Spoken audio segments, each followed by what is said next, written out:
Hey guys, it's Hannah. This video is for anyone who is currently waiting for their ACL surgery or has already gone through an ACL reconstruction. I had my own injury back in August 2021, and then I had my surgery the end of November 2021. It's now January 2023, so it's been about a year and a few months post-op there.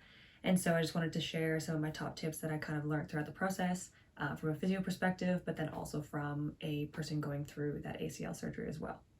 So my first tip is to embrace the suckiness. The injury itself sucks, and you have to kind of acknowledge that to then therefore be able to move past it. You definitely need to just say like, yes, this is a shit situation. But then part two of this tip is then you want to be able to build yourself back up. So embrace it, and then you have to reframe it a little bit to build yourself back up. And there's going to be times throughout the entire rehab process where you're going to feel that suckiness like a little bit more. But you need to essentially, each time you feel that, reframe it a little bit, build yourself back up, whether you need a little like mantra or just knowing that you can work your way through this. But those are the two first tips. So embrace the suck, but then build yourself up.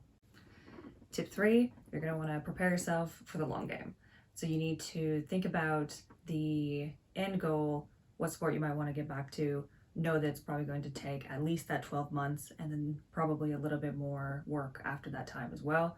So you look at that end goal and then kind of have thoughts about how you're going to get yourself there. So each of those little steps will build you to that point where you get to that end goal, thinking about that entire long game. So it's not just feeling like you can't do anything right now.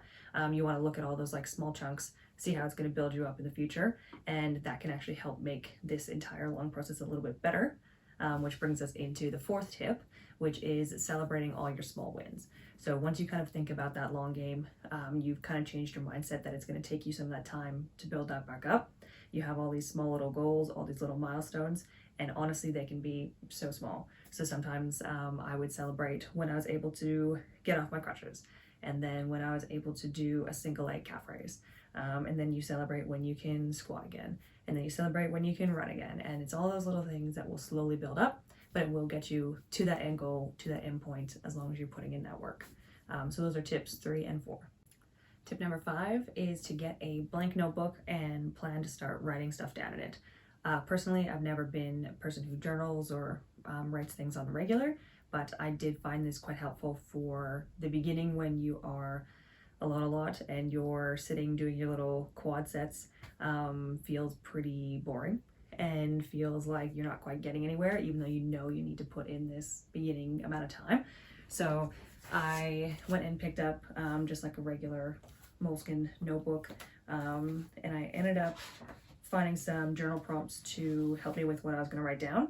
So I'll share some of those with you guys. Honestly, lots of it was actually planning for like rehab, related to tip 4 as well, writing down my small wins. So I have some of those here in the notebook too. And then how I was planning for my rehab, self-regulation, some goal writing. Did it pretty much every day up until the point where I was able to start doing quite a bit more training, where that kind of got me feeling back to my old self as well. Tip 6, you're going to want to figure out who your team is going to be. For me, it was me, it was my boyfriend, it was going to be my parents and my family. Those were going to be the immediate people who were going to surround me. It is a bit of a struggle, especially like that first week or two post-op, just where you're not moving around very much and you need a lot more help than you normally would. So it's good to have those immediate people there, but then the rest of your team you want to build up as well. So when I tore my ACL, I already had a physio that I was going to go see. So you do want to find a physio who specializes in ACLs, just because not all physios are the same. We're not all trained with that knowledge that you need to come back from an injury like this. So do a little bit of research, find out who can help you there. You might want to have a strength coach as well. So again, at the physio I went to, that was part of the package. But if your physio can only take you so far, make sure that there's a connection there that can help you with that strength aspect. So the next 2 tips are still related to number 6. So number 7 is joining a ACL community. There's plenty out there. There's some on Instagram, there's some on just on the internet. There are apps for it. There are people that you're going to know who've gone through an ACL surgery that you didn't know that they had before. So it's great to just kind of chat, see how everyone is feeling, and just kind of like be able to talk about that same experience. This ties into tip 8, which is quite a hard one, especially once you're in those communities because you see so many videos of what everyone else is doing. But try hard to not compare yourself to those people. Your progress is going to be different than their progress. Each ACL injury is pretty unique. If you start talking to people about the nuances about their injury, oftentimes it's not just ACL, there's some sort of other ligaments, there's meniscus, there's bone injuries, there's repairs, there's meniscectomies. Honestly, there's so many different things that other people have gone through that will impact their progress and will be different from yours. Join the community, look at these videos, but then really try to not compare yourself progress to progress. Tip 9 is to make movement a habit now. Going through the ACL surgery and then going through the rehab, again, long process. You're in it for the long game. You have to make that mental shift to make sure that you're in it for the long game, and making movement a habit will just make that a little bit easier.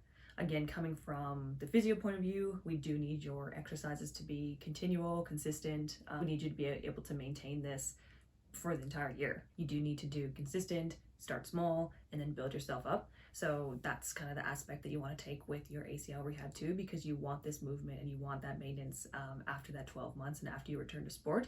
You do need to put a little bit more into it. So creating that habit now will just help you along that path in the future. Last tip, which might be one of the harder ones to embody at the time, especially if you're at the beginning of your ACL journey, is being intentional and taking a little bit of responsibility for where your rehab path goes. Like I said at the beginning, you can embrace the suckiness, but then what we want to do is be able to take those feelings and kind of put it towards the rehab process. Just put in what you can, because what you put in is what you're going to get out. You're not always going to feel that great about it. So you can kind of like go through those dips. You're going to have some days where you're more motivated and some days where you're less, but knowing that you're working towards, again, like that end goal and that long-term change is something that can like keep pushing you along, because again, sometimes it's a bit hard and it's a tough road and it's long. So just being intentional and then taking that responsibility. I hope some of these tips help you guys along your own ACL journey. If you do need to contact me or have any questions, you can go through YouTube, Instagram, or email me as well.